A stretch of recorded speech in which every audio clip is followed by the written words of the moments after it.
Hello बच्चों, welcome to your science class. तो बच्चों 10th क्लास का साइंस का chapter 3 metals and non metal चल रहा था।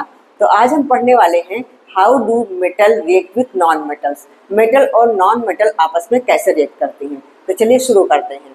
तो देखिए, आप लोगों ने क्लास 9th में इलेक्ट्रॉनिक कॉन्फ़िगरेशन ऑफ एलिमेंट्स के बारे में पढ़ा होगा। तो यहाँ कुछ एलिमेंट्स मैंने लिखे हुए हैं। तो इसी इलेक्ट्रॉनिक कॉन्फ़िगरेशन की वजह से ही एलिमेंट्स आपस में रिएक्ट करते हैं। तो इसी तरह से मेटल और नॉन मेटल भी आपस में रिएक्ट करती हैं। देखो, रिएक्टिविटी है क्या? किसी भी एलिमेंट की रिएक्टिविटी को हम कैसे डिफाइन कर सकते हैं? Reactivity of an element is a tendency to attain completely filled valence shell. Completely filled valence shell. तो देखो, ये हमारी कुछ नोबल गैसेस मैंने ली हुई है, हीलियम, नियन और आर्गन। ये जल्दी किसी से रिएक्ट नहीं करती, इनकी रिएक्टिविटी बहुत कम होती है। तो इनकी रिएक्टिविटी इसीलिए कम होती है क्योंकि इनकी आउटर मोस्ट सेल, जिसको कि वैलेंस सेल बोलते हैं, हमेशा कंप्लीटली फिल्ड होती है। देखो, KLMN ये सेल्स हैं, 9th क्लास में आप लोगों ने पढ़ा होगा। तो K सेल में अगर 2 इलेक्ट्रॉन है तो कंप्लीटली फिल्ड सेल मानी जाएगी। इसी तरह से L में अगर 8 इलेक्ट्रॉन्स है तो भी कंप्लीटली फिल्ड मानी जाएगी। मतलब आउटर मोस्ट सेल 2 इलेक्ट्रॉन्स जो कि K सेल में होते हैं हीलियम के, तो ये कंप्लीटली फिल्ड सेल मानी जाती है। सिर्फ हीलियम में ही ऐसा होता है, बाकी आउटर मोस्ट सेल में कम से कम 8 इलेक्ट्रॉन्स होना चाहिए, तब वो कंप्लीटली फिल्ड सेल होगी। तो कंप्लीटली फिल्ड सेल वाले जो भी एलिमेंट्स हैं वो रिएक्टिव नहीं होते, वो किसी से रिएक्ट नहीं करते। इसीलिए हमारी ये गैसेस हैं, इनको हम इनर्ट गैसेस ही बोलते हैं कि किसी से रिएक्ट नहीं करते। नोबल गैसेस भी इनका नाम है, ठीक है। तो आगे मैंने लिया है कुछ मेटल्स और कुछ नॉन मेटल्स। तो मेटल्स और नॉन मेटल्स आपस में रिएक्ट करती हैं इसी वजह से कि ये अपनी आउटर मोस्ट सेल को कंप्लीटली फिल कर ले, मतलब अपना ऑक्टेट पूरा कर ले। Octet means 8 electrons in the outer most shell. तो ये इलेक्ट्रॉनिक कॉन्फ़िगरेशन तो आप लोगों ने क्लास 9 में सीखा हुआ है, इसलिए ज़्यादा इस बताने की जरूरत नहीं। हम सीखेंगे कि मेटल और नॉन मेटल कैसे रिएक्ट करती हैं। अब देखो, जैसे हम यहाँ पे सोडियम ले लें और क्लोरीन ले लें। सोडियम और क्लोरीन का रिएक्शन कैसे होता है, हम देख रहे हैं कि सोडियम की एटॉमिक नंबर 11 है, तो इसका इलेक्ट्रॉनिक कॉन्फ़िगरेशन है 281। मतलब आउटर मोस्ट सेल जो कि हमारी M सेल है उसमें 1 इलेक्ट्रॉन है। तो अगर सोडियम इस 1 इलेक्ट्रॉन को लूज कर दे तो ये कंप्लीटली फिल्ड वैलेंस सेल इसकी हो जाएगी, जो कि L सेल है। L सेल में 8 इलेक्ट्रॉन्स हो जाएंगे, that means outer most shell octet पूरा कर रही है, तो फिर ये नॉन रिएक्टिव हो जाएगा। तो सोडियम जब अपना 1 इलेक्ट्रॉन लूज करती है तो ये कैटायन बन जाता है। इसी तरह से क्लोरीन देखिए, तो क्लोरीन का इलेक्ट्रॉनिक कॉन्फ़िगरेशन है 287। इसके आउटर मोस्ट सेल में 7 इलेक्ट्रॉन्स हैं, तो बस इसको तो सिर्फ 1 इलेक्ट्रॉन की ही जरूरत है। अगर इसे 1 इलेक्ट्रॉन मिल जाता है तो ये भी अपना ऑक्टेट पूरा कर लेगा। ऑक्टेट पूरा हो गया, दैट मीन्स अब ये किसी से रिएक्ट नहीं करेगा। तो इस तरह से सोडियम और क्लोराइड का रिएक्शन आपस में होता है कि सोडियम अपना 1 इलेक्ट्रॉन लूज करता है और वही इलेक्ट्रॉन क्लोरीन ले लेता है, वो भी अपना ऑक्टेट पूरा कर लेता है। तो इसका भी ऑक्टेट पूरा, इसका भी ऑक्टेट पूरा, तो इस तरह से बना देता है सोडियम क्लोराइड। तो जो सोडियम क्लोराइड है, तो सोडियम क्लोराइड एक मॉलिक्यूल की तरह नहीं बल्कि अपोजिटली चार्ज्ड आयंस के एग्रीगेट के रूप में होता है। तो चलिए सोडियम क्लोराइड का इलेक्ट्रॉन डॉट स्ट्रक्चर बना के समझते हैं कि कैसे सोडियम और क्लोरीन आपस में रिएक्ट करके सोडियम क्लोराइड बनाते हैं। हाँ, तो देखिए, ये सोडियम है। सोडियम का इलेक्ट्रॉनिक कॉन्फ़िगरेशन होता है 281। तो ये अपना 1 इलेक्ट्रॉन लूज करता है तो हमारा बन जाता है सोडियम आयन, और इलेक्ट्रॉन इसने कर दिया लूज, तो इसको हम बोलेंगे सोडियम कैटायन। इसको हम कैटायन बोलेंगे, ठीक है। अब क्लोरीन ले लेते हैं। क्लोरीन का इलेक्ट्रॉनिक कॉन्फ़िगरेशन होता है 287। तो क्लोरीन क्या करता है, अब ये इलेक्ट्रॉन जो सोडियम ने लूज किया है ये क्लोरीन ले लेता है और ये बना देता है क्लोरीन एनायन। तो ये बन जाता है क्लोरीन एनायन। अब इसका इलेक्ट्रॉनिक कॉन्फ़िगरेशन हो जाता है 288, और यहाँ पे इसका इलेक्ट्रॉनिक कॉन्फ़िगरेशन क्या रह जाता है 28, ठीक है। तो चलिए इसको इलेक्ट्रॉन डॉट स्ट्रक्चर से समझ लेते हैं। जैसे हमारा सोडियम है, तो सोडियम के आउटर मोस्ट सेल में कितने इलेक्ट्रॉन है, 1 है। तो चलिए 1 डॉट हम लगाते हैं यहाँ पे।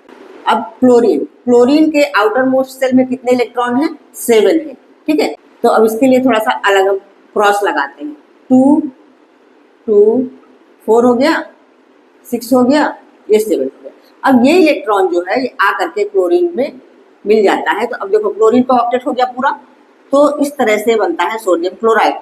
तो इधर जगह नहीं, मैं नीचे लिख लेती हूँ। तो इस तरह से हमारा बन जाता है सोडियम क्लोराइड, Na। ये हमारा पॉजिटिव कैटायन है, और क्लोरीन हमारा इस तरह से बन जाएगा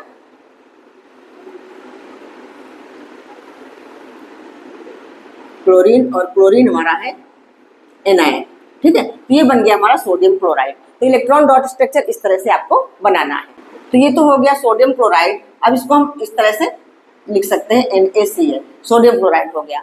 तो चलिए मैग्नीशियम क्लोराइड का भी इलेक्ट्रॉन डॉट स्ट्रक्चर सीख लेते हैं। हाँ बच्चों, तो देखिए मैग्नीशियम क्लोराइड कैसे बनता है, इसका इलेक्ट्रॉन डॉट स्ट्रक्चर। तो मैग्नीशियम के आउटर मोस्ट सेल में 2 इलेक्ट्रॉन्स होते हैं, तो वो 2 इलेक्ट्रॉन्स को लूज करेगा, तो ये मैग्नीशियम कैटायन बन गया। अब इसका इलेक्ट्रॉनिक कन्फिगरेशन हो गया 2-8, पहले था 2-8-2, अब हो गया 2-8, मतलब 2 इलेक्ट्रॉन्स इसने लूज कर दिए। तो क्लोरीन है, क्लोरीन का इलेक्ट्रॉनिक कन्फिगरेशन 2-8-7 है, इसलिए ये 1 इलेक्ट्रॉन ही गेन कर सकता है। तो 1 इलेक्ट्रॉन गेन करके ये क्लोराइड एनायन बन जाता है। अब इसका इलेक्ट्रॉनिक कन्फिगरेशन 2-8-8 हुआ, लेकिन यहाँ पर मैग्नीशियम ने 2 इलेक्ट्रॉन्स लूज करे हैं, तो ये 2 इलेक्ट्रॉन्स लेने के लिए हमें क्लोरीन के 2 एटम्स चाहिए। मैग्नीशियम 2 इलेक्ट्रॉन्स लूज कर रहा है, तो हमें क्लोरीन के 2 एटम चाहिए। 1 इलेक्ट्रॉन ये एटम ले लेगा और 1 इलेक्ट्रॉन ये एटम ले लेगा। तो इस तरह से हमारा बनता है मैग्नीशियम क्लोराइड। मैग्नीशियम कैटायन है, 2+ होता है, और क्लोरीन एनायन इसमें 1- होता है, -1 होता है, इसलिए क्लोरीन के 2 एटम्स की जरूरत पड़ी, तो यहाँ पे हमें 2 लिखना पड़ा। सोडियम क्लोराइड जब हमने बनाया था तो यहाँ पे 2 नहीं लिखना पड़ा था, क्योंकि सोडियम का भी 1 एटम था और क्लोरीन का भी 1 एटम था, ठीक है। तो अब इसका फार्मूला इसीलिए MgCl2 होता है। आई होप आप लोगों को इलेक्ट्रॉन डॉट स्ट्रक्चर अच्छे से समझ में आ गया होगा। तो इस तरह के कंपाउंड्स जो ट्रांसफर ऑफ इलेक्ट्रॉन से बनते हैं, so the compounds formed in this manner by the transfer of electrons from metal to non metal are called ionic compound और इलेक्ट्रोवैलेंट कंपाउंड्स। तो इनको हम आयनिक कंपाउंड भी बोलते हैं और इलेक्ट्रोवैलेंट कंपाउंड भी बोलते हैं। ये सारे जैसे NaCl, sodium chloride, magnesium chloride, तो ये सारे कंपाउंड जो कि मेटल और नॉन मेटल के रिएक्शन से बनते हैं, जैसे सोडियम क्लोराइड है, मैग्नीशियम क्लोराइड है, एल्यूमिनियम क्लोराइड है, ये सारे आयोनिक कंपाउंड्स होते हैं। अब हम पढ़ने वाले हैं प्रॉपर्टीज ऑफ आयोनिक कंपाउंड्स। हाँ बच्चों, properties of ionic compounds. Number 1, ionic compounds are solids and are somewhat hard because of the strong force of attraction between the ions. ये solids होते हैं और hard भी होते हैं क्योंकि ions के बीच में strong force of attraction होता है। ये ions जो होते हैं पॉजिटिवली और नेगेटिवली चार्ज होते हैं, इसलिए इनमें बहुत ही strong force of attraction होता है। And generally they are brittle when pressure is applied, they break into pieces. तो ये ionic compounds जो होते हैं brittle भी होते हैं, अगर उनमें प्रेशर अप्लाई किया जाता है तो pieces में ब्रेक हो जाते हैं। सेकेंड है ionic compounds have high melting and boiling point. तो ये आयोनिक कंपाउंड्स या इलेक्ट्रोवैलेंट कंपाउंड्स, इनका melting and boiling point high होता है। ये हाई क्यों होता है? क्योंकि ये स्ट्रॉन्ग फोर्स ऑफ अट्रैक्शन से बंधे हुए होते हैं। So a large amount of energy is needed to break this strong force of attraction, इसलिए इनका मेल्टिंग और बॉइलिंग पॉइंट बहुत हाई होता है। जब ज्यादा इनको हम हीट करेंगे तभी ये फोर्स ऑफ अट्रैक्शन टूट पाएगा, ठीक है। थर्ड है generally soluble in water and insoluble in kerosene and petrol. ये आयोनिक कंपाउंड्स वाटर में सॉल्युबल होते हैं, केरोसिन और पेट्रोल में इनसॉल्युबल होते हैं। नेक्स्ट है ionic compounds conduct electricity in molten state and in solutions. ये सारे आयोनिक कंपाउंड्स इलेक्ट्रिसिटी कंडक्ट कराते हैं, लेकिन सॉलिड स्टेट में नहीं, जब ये मोल्टन स्टेट में होते हैं या फिर सॉल्यूशन में होते हैं। क्योंकि हम जानते हैं कि जब ये कंपाउंड सॉल्यूशन में होते हैं तो इनके आयंस फ्री हो जाते हैं मूव करने के लिए, और इलेक्ट्रिसिटी फ्लो होने के लिए फ्री मूविंग चार्ज होना जरूरी है।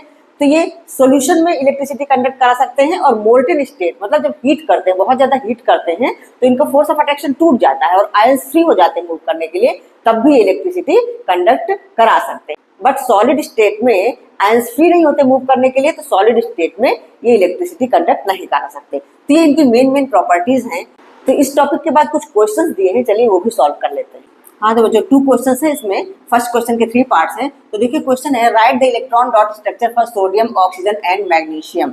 हाँ तो देखिए सोडियम का इलेक्ट्रॉन डॉट स्ट्रक्चर क्या है, Na और एक डॉट लगा दिया यहाँ पर, क्योंकि आउटर मोस्ट सेल में जो भी इलेक्ट्रॉन होते हैं वही डॉट के रूप में यहाँ आते हैं। ऑक्सीजन के आउटर मोस्ट सेल में 6 इलेक्ट्रॉन्स होते हैं, तो इसलिए यहाँ पे 6 डॉट्स लगे। मैग्नीशियम के आउटर मोस्ट सेल में 2 इलेक्ट्रॉन्स होते हैं, तो 2 डॉट्स लगे।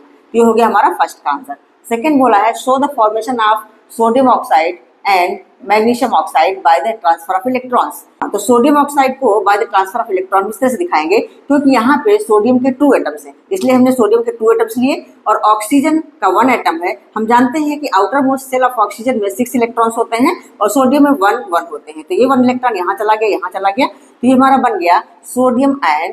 क्योंकि सोडियम के 2 एटम्स यहाँ पे इन्वॉल्व हुए, इसलिए यहाँ पे हमें 2 लिखना पड़ेगा, और यहाँ पे पॉजिटिव चार्ज है सिर्फ 1, तो सिर्फ प्लस करके लिख देंगे।